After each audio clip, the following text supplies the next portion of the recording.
Welcome to COS Indiana Live.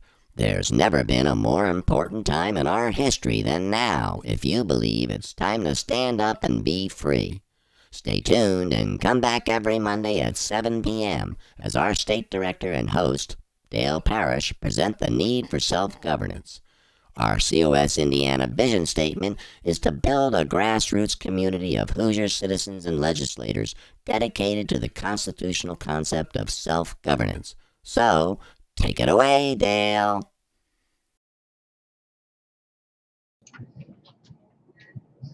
Well, good evening, everyone. Thank you, Maringo Mike, for that introduction. Hope I got all the buttons pushed correctly here. So, anyway, welcome to our broadcast. We have a great broadcast again lined up for you this evening. Got a great guest. And I want to also, always want to remind you that we are now live streaming our broadcast on our YouTube channel, COS Indiana.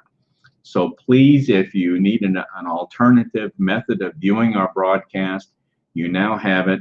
And that is through our YouTube channel, COS Indiana, where we are now live streaming the broadcast, in addition to bringing this broadcast to you through our state Facebook page, Convention of States Indiana. Let me go through very briefly the 4 segments of our broadcast this evening to kind of give you an idea of what to expect. The first segment will be the discussion topic segment. Now, sometimes we do, in fact, take a particular topic and maybe conduct a panel discussion on that topic. But by and large, I try to bring in individuals from our leadership group here in Indiana, sometimes from our national group, but I always try to bring in a leadership individual to introduce you to that individual, give you an idea what position they're in and what their duties are here in Convention of States in Indiana. So tonight I do have one of those individuals coming in. I have a district captain. His name is John Domka, and I'll be bringing him in very shortly here and introduce you to him. So the second segment of our broadcast is what I call the Indiana information segment. In this segment, I bring up my PowerPoint and share with you some of the resources that we have available to us here in Indiana, as well as a few numbers as to how we are performing here in the state. So that'll be in the second segment, the Indiana information segment. The third segment, I try my best then to recognize viewers that have tuned in to our broadcast this evening and are asking maybe a question or making a comment. If you are a viewer and you want to ask a question or make a comment, please do so in the chat section. And I'll do my best to put those on the screen here. Please keep them brief, as I am limited to a certain number of characters. The final segment is what I call the invitation segment. In this segment, we'll kind of wrap things up for the evening. I'll let you know what we have planned for our broadcast next Monday evening, which will be the 16th. And then I'm going to invite you to join us here in Convention of States in Indiana. That's why I call this the invitation. You are the targeted audience of this broadcast. Those of you in Indiana that are not part of our movement as yet. Now, obviously, this broadcast goes out beyond the borders of Indiana, and that's fine. And we certainly welcome any and all viewers of our broadcast. But the targeted audience is, in fact, those of you here in Indiana that are not supporters, not part of our movement as yet. So that's why I call this the invitation. I want to invite you to join us here in Convention of States in Indiana. So those are the 4 segments that our broadcast will be presented to you this evening. So without further ado, I would like to bring on our guest this evening. Let me unmute him first, and then I'll bring him up into the screen, hopefully. There he is. Hi, John. Hey, how you doing, Dale? Good. We can hear you. You sound good. All right. John really was kind of making me a little anxious tonight. He was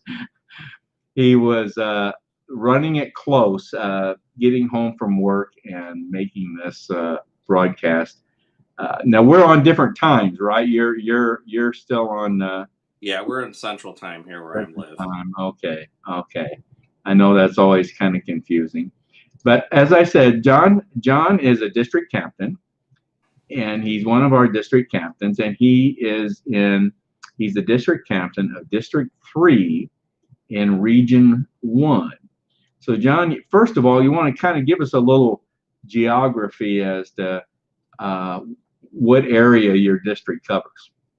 Oh, sure, Dale. I live and cover the area, and the city is called Hobart, Indiana, and it also I live right. That my district also kind of covers Lake Station, some of Lake Station, and it goes a little bit into Gary, I believe.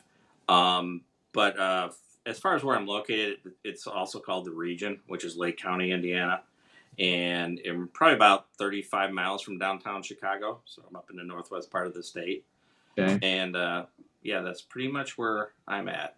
Okay. All right. Northwest part of the state. Okay. Well, as I told John, whenever I bring on leadership individuals in Convention of States, I always ask them to tell us their Convention of States story. Now, not their life story, but their story as to how, when, where they got involved in Convention of States. Some of these stories are just really, really very, very interesting. But I always give everyone a chance to tell us their story. So, John, this is your chance. All right. So I'll go back a little bit, not to get too much of my life story, but I grew up in Chicago, and my mom was a what they used to call a Kennedy Democrat, and then I became like a Reagan Democrat, and then so that was my background and roots. And as I got older and I raised a family here in Northwest Indiana, and you get a little wiser, I hope, and starting to see the differences in the sides, and I became more more respect for our Constitution and what our founding fathers did, and the country itself in the last I don't know couple decades has kind of gradually been moving away from, I believe, from what our founding fathers' intent was.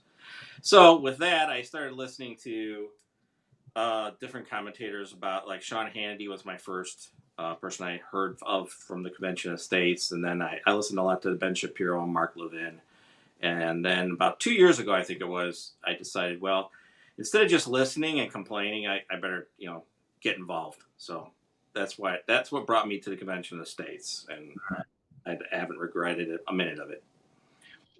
John, you said you're from Chicago. Chicago proper, or one of the suburbs, or where? No, I grew up in the city on the north side in an area called Logan Square.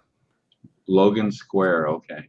Yeah, and I think that's where the current mayor lives right now, if I remember right. And is Northwestern in the northern side of the city? The university is in Evanston, Illinois, which is just the first, I think, suburb directly north of Chicago. Okay. Okay. All right. Good. Okay. Okay.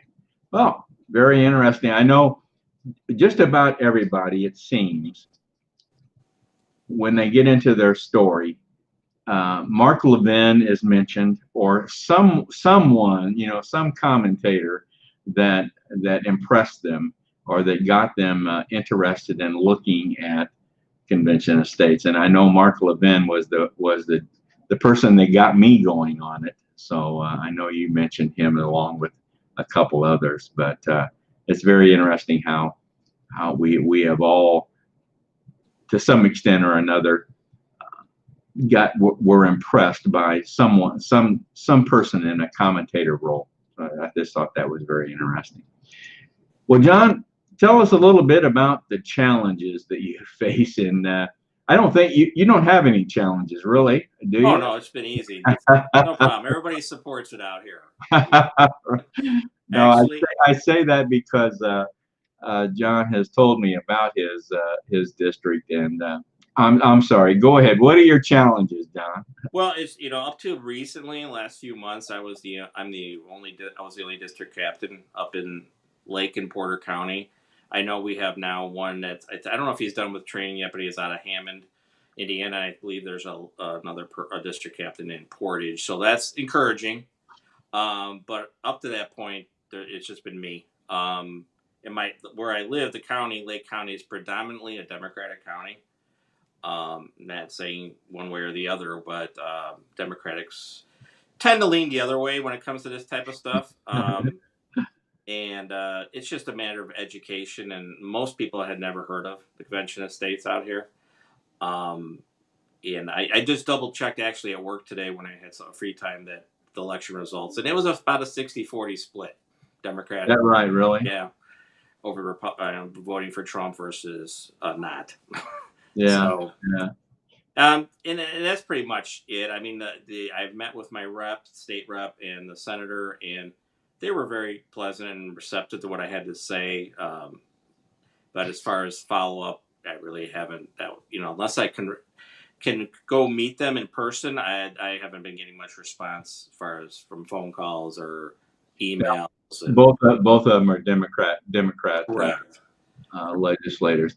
See, that's one of the responsibilities of a district captain, is to make contact with his or her state senator, state representative, and to talk to them about Convention of States, and be the representative of Convention of States to them. So John has a real challenge, since both of them tend to I might say we do have some Democratic followers of Convention of States, but to be very honest, typically our supporters lean the other way. So John's got some real challenges there. Now, I do know, John, that you just recently put on an information table at a gun show nearby to attract some new supporters. How did that go? I'm really good. Surprisingly, it was better attended than I thought. It's the first one since last year. It was at the Crown Point at the Lake County Fairgrounds. And the first day on Saturday, we had, it was, I don't want to say wall-to-wall people, but it was pretty well intended. There was a line to get in out the door that probably stretched. I'd say there was at least 100 people in line before it even opened. Really? A little bit more. And yeah. And once it started, it was consistent traffic flow, and most people were interested in what we had to say, and we got a lot of petition signers that first day. The Sunday was a little less attended, but it was still pretty busy. Well, good. We've had some good luck at gun shows. Generally, people that attend these shows are pretty like-minded. Yes, that is true. and of course, they're very concerned about their Second Amendment rights. Yeah, but and also, I was going to mention too that because of our proximity to Illinois and Chicago, half the people we talked to were from Illinois. Really? Okay. Yeah. Okay. Good. All right. So I can count. I think you may have been a second or third gun show that we've had in the latter part of this year. Of course, the COVID put a halt to a lot of these shows, so it appears they're just starting to pick back up again. But hopefully by next year they'll be going at a good pace. Not only gun shows, but county fairs, other community type events where a lot of people gather. So those are good venues for us. Well, John, I like to I threw in this last talking point of self-governance, and the reason was we always talk about our leaders getting involved in local government at some level or another. Because that's part of what we do is we promote self-governance. But didn't you tell me you ran for city council one time before? Am I right? Yes, this is when my kids were a lot younger. They're now in their early 30s, but this is when they were under 10. Used to live in Lowell, Indiana, which is Now, also where's Lowell? Where's Lowell? it's the almost the southernmost point of Lake County. It's probably 18 to 20 miles from where I'm at now, Okay, all right. south. So I ran for council twice actually. Did not win. A friend of mine was on the council. I did get appointed to be emergency management director for about a year, and I was pretty much regular attendance of the council meetings and Okay. in support of my friend who was on the council. So we were going through a lot of at the time Lowell had well water. We were trying to tap into Lake Michigan water, so that was a big thing for Lowell back then. Okay. And did you tell me you're kind of thinking about maybe there in Hobart giving it a shot? Yeah, now that I've just recently become empty nested yet again. So maybe once things start to normalize out here, and have a little more confidence on what my work situation is going to be, and maybe I'll was thinking about maybe next time around. So maybe in 2 years, run for maybe an office here in our council. All right. Well, that would be great. That would be great. Well, John, I want to thank you for coming on tonight, sharing your experience and knowledge with us. So thank you very much. Appreciate you having me, Dale. Have a good evening, John. All Thank right. you. All right, John Dubka, District Captain, District 3 up in Region 1. Always enjoy having district captains, region captains. We have a number of different support positions, people in different support positions. So I always enjoy bringing them on, and I hope you enjoy meeting them and learning about them. Now, let's get into the next segment here, which is the information segment. And let me bring up my PowerPoint and bear with me while I implement the slideshow option, hopefully here, which will give you a better view of each of the slides. So you should see a full screen view of the slides now that I've implemented this option. I made a few changes here.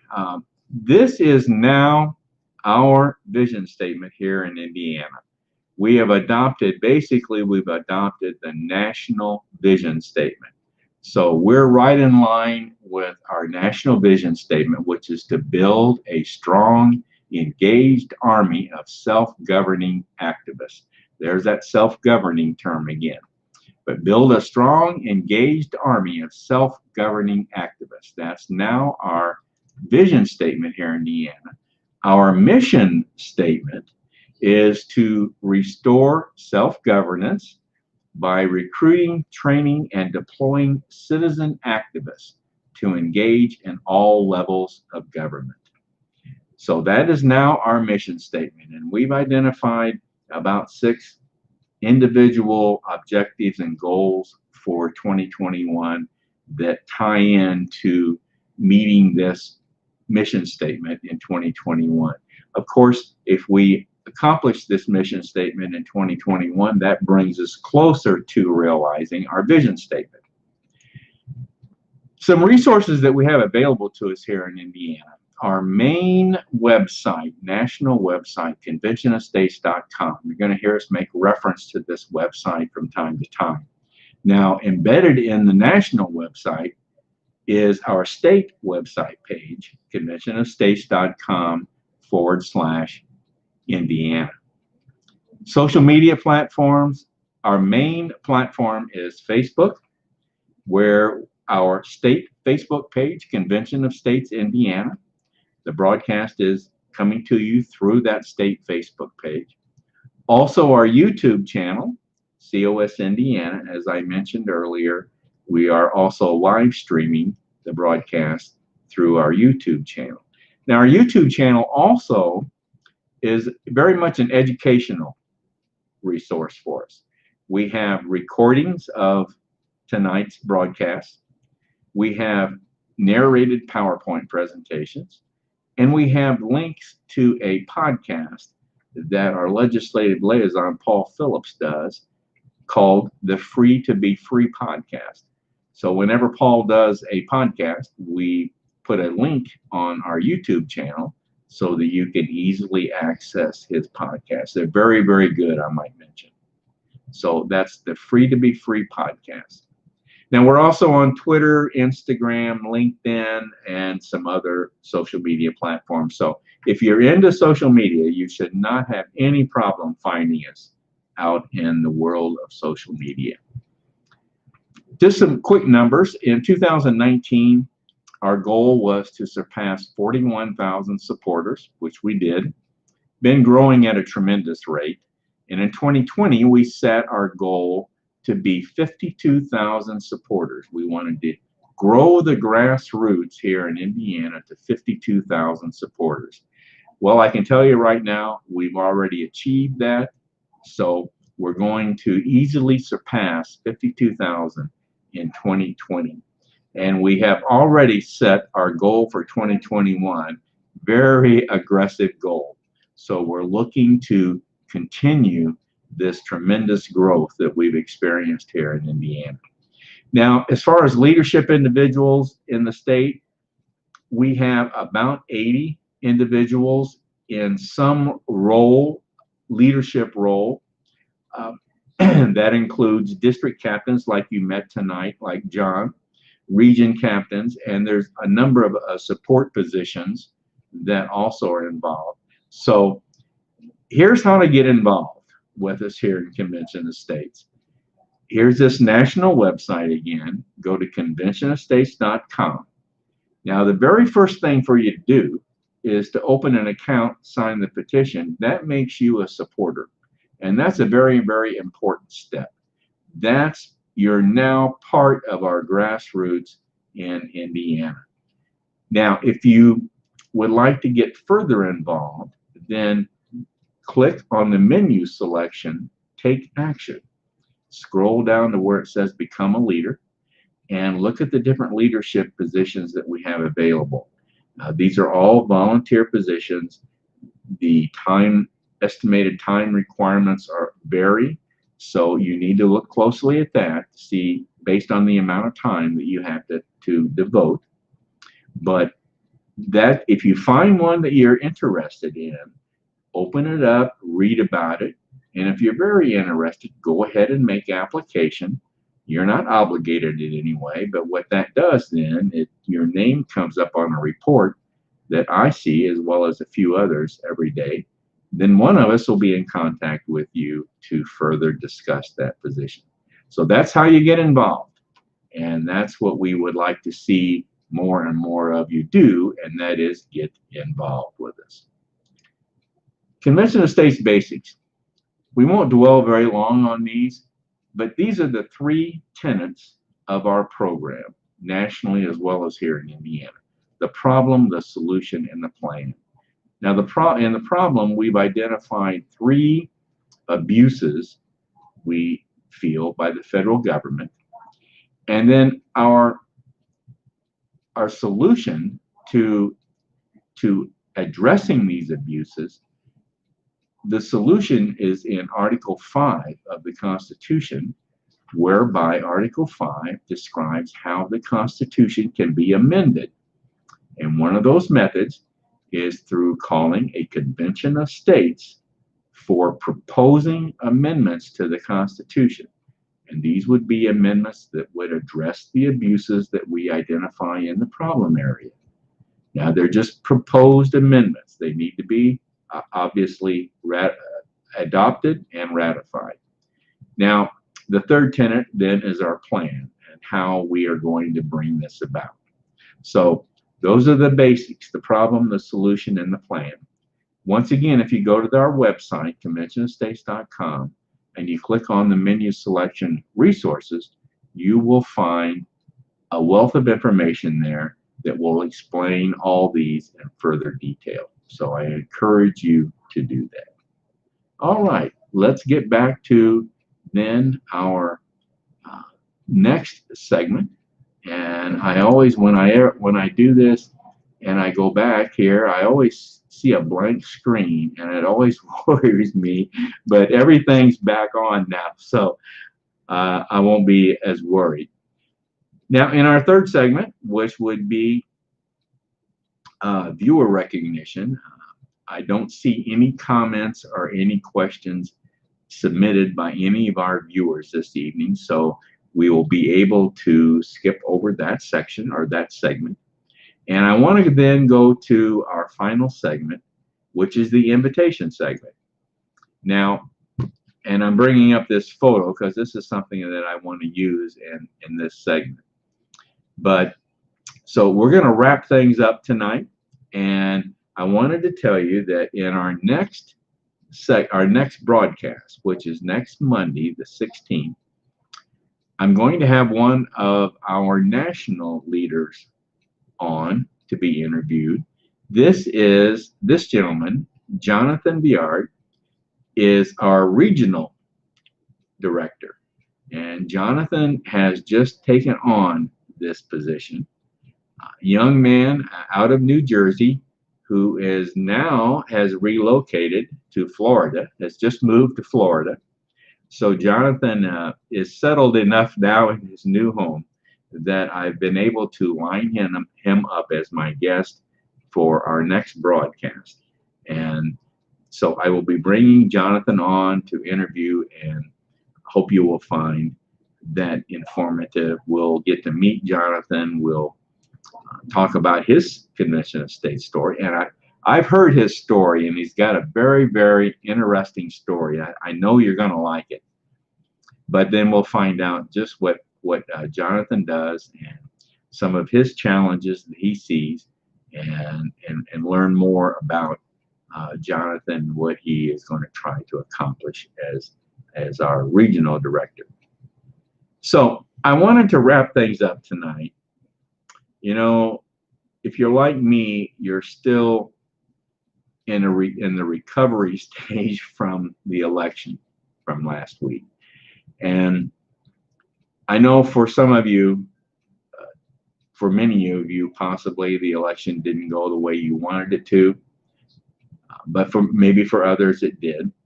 But I think what we're experiencing now is we are now experiencing I think a legitimate part of the election, which is to deal with the areas where there's possible fraud or possible miscalculation or possible mistakes. And again, I think this is a legitimate stage of the election because it's so important. It's more important really than who wins or loses.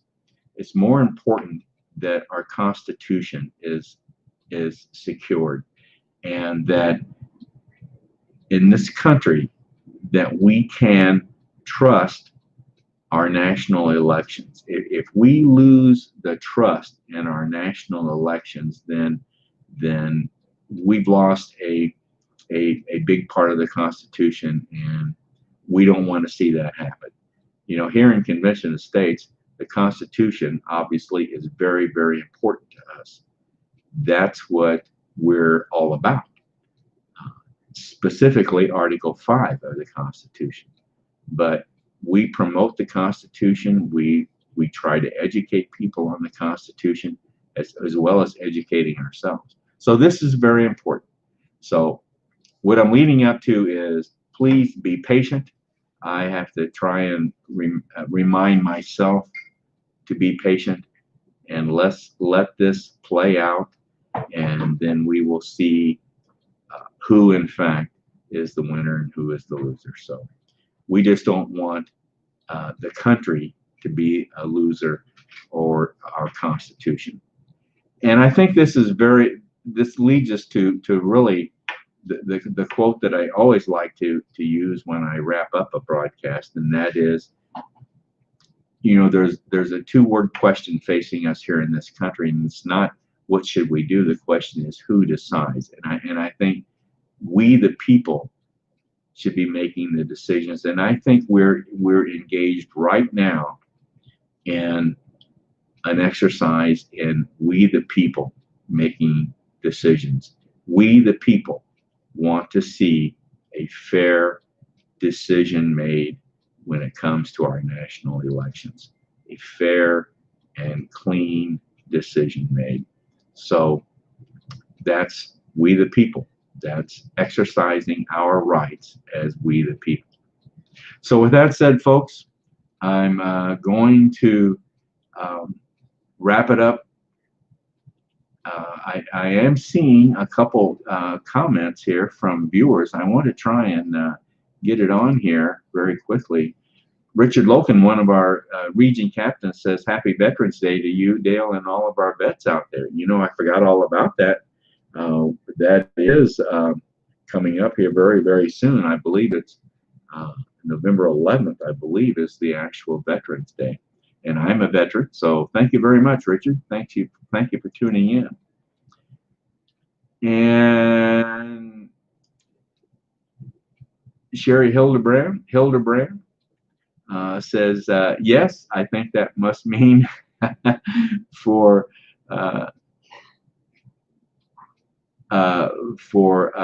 President Trump. And Sherry is also asking, is there going to be a convention of states?